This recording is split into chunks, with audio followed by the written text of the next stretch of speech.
Welcome to మెగా9 TV. నేను దేవా. Formula ఈ కార్ రేసులో అయితే కీలక పరిణామం చోటు చేసుకుంది. బీఆర్ఎస్ పార్టీ వర్కింగ్ ప్రెసిడెంట్ కేటీఆర్కి అయితే ఏసీబీ అధికారులు నోటీసులు జారీ చేశారు. ఈ నెల 6వ తేదీ ఉదయం 10 గంటలకు విచారణకు హాజరు కావాలని ఆ నోటీసులో పేర్కొంది. మరోవైపు కేటీఆర్తో పాటు బిఎల్ఎన్ రెడ్డి, అరవింద్ కుమార్లు కూడా నోటీసులు జారీ అయ్యాయి. కేటీఆర్ విచారణ పూర్తయిన తర్వాత వారిని కూడా విచారించే అవకాశం ఉందని కూడా సమాచారం. ఇక ఈ కేసులో ఇప్పటికే నోటీసులు అందుకున్న హెచ్ఎండిఏ విశ్రాంత chief engineer BLN Reddy ED విచారణకు గైర్హాజరయ్యారు.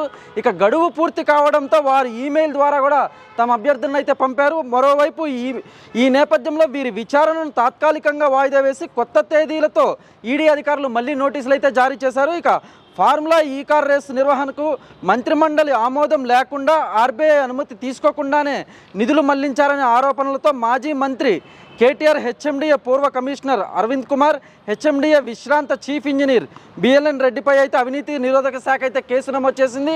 ఇక ఇదిలా ఉంటే ఇప్పటికే ఈ కేసులో ఈ నెల 7న హాజరు కావాలని కేటీఆర్కు ఈడీ నోటీసులు అయితే జారీ చేసింది. అయితే తాజాగా ఏసీబీ అధికారులు కూడా ఈ నెల 6వ తేదీన విచారణకు హాజరు కావాలని నోటీసులు జారీ చేశారు.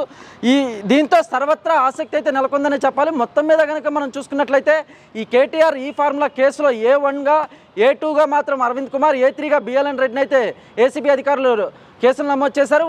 ఇక మొత్తం మీద కనుక మనం చూసుకున్నట్లయితే నిధులు అంటే ఆర్బీఐ అనుమతి తీసుకోకుండా, ఆర్థిక శాఖ అనుమతి లేకుండానే నిధులు ప్రముఖ విదేశీ సంస్థకు బదిలీ చేయించారని అంటే పంపారనే కూడా ఆ ఆరోపణలో తేలింది. అదేవిధంగా అంటే మొత్తం మీద కనుక మనం చూసుకున్నట్లయితే తాజాగా కేటీఆర్ మాత్రం ఈ కేసు లొట్ట కేసు అని, ఈ కేసుని ఎవరు పట్టించుకోవట్లేదని, 2 తెలుగు రాష్ట్రాలతో పాటు ప్రపంచంలో ఎవరు కూడా దీని మీద ప్రత్యేక శ్రద్ధ చూపట్లేదని, ఇది చాలా చిన్న కేసుగా పరిగణించారు. అదేవిధంగా రేవంత్ రెడ్డి అయితే తనను ఏదో ఒక విధంగా జైలుకు పంపించాలని కూడా ఆరోపణలు చేస్తున్నట్లు ఆయన ఆగ్రహం వ్యక్తం చేశారు.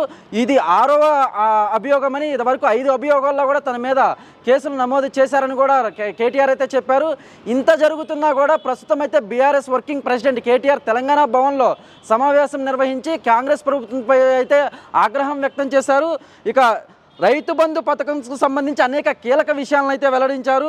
తెలంగాణ రాష్ట్రం ఏర్పడిన తర్వాత ప్రత్యేక విధి విధానాలు అమలు చేస్తూ తెలంగాణ మాజీ ముఖ్యమంత్రి కేసీఆర్ అయితే రైతుల సంక్షేమం కోసం అనేక కీలక నిర్ణయాలు తీసుకున్నామని కూడా చెప్పారు. ముఖ్యంగా తెలంగాణలో రైతులకు పెట్టుబడి సాయం అందించడంలో అభూతపూర్వమైన చర్యలను ప్రారంభించామని, 2014లోనే తెలంగాణ రాష్ట్రం ఏర్పడిన తర్వాత రైతులపై పెట్టుబడిని పెంచేందుకు కేసీఆర్ అధికారంలోకి వచ్చినప్పటి నుండి కూడా ఆయన రైతులకు పలు ఆర్థిక సాయం పథకాలను ప్రవేశపెట్టారని కూడా గుర్తు చేశారు. ఇక రైతు బంధు పథకం రైతు సంక్షేమం కోసం ప్రత్యేకంగా రూపొందించిన పథకమని, తెలంగాణలో రైతులకు ప్రత్యక్ష మద్దతు అందించేందుకు ఎన్నో మార్గాలను సులభతరం చేసిందని కూడా ఆయన తెలిపారు.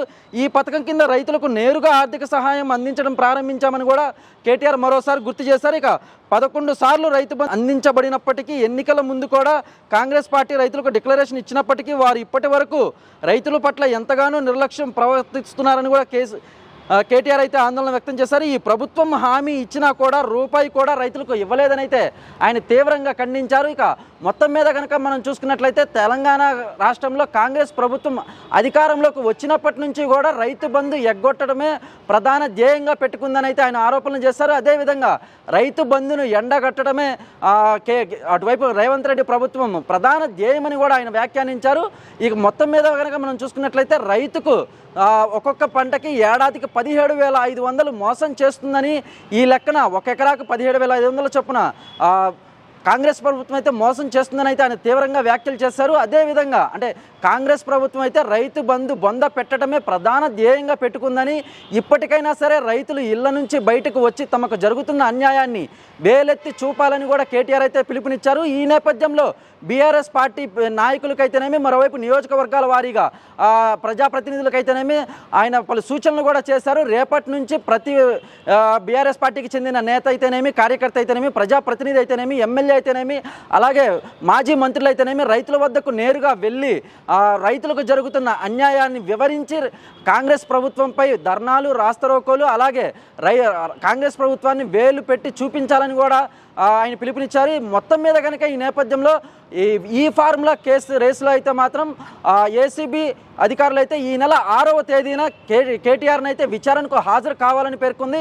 ఉదయం 10 గంటలకే విచారణకు హాజరు అవ్వాలని, ఆ తర్వాత అంటే కేటీఆర్ను విచారించిన అనంతరం అటువైపు అరవింద్ కుమార్ అయితేనేమి, మరోవైపు బిఎల్ఎన్ రెడ్డిని అయితేనేమి విచారించే అవకాశం ఉన్నట్లు తెలుస్తుంది. కెమెరామెన్ భాస్కర్తో దేవా, మెగా 9 టీవీ, హైదరాబాద్.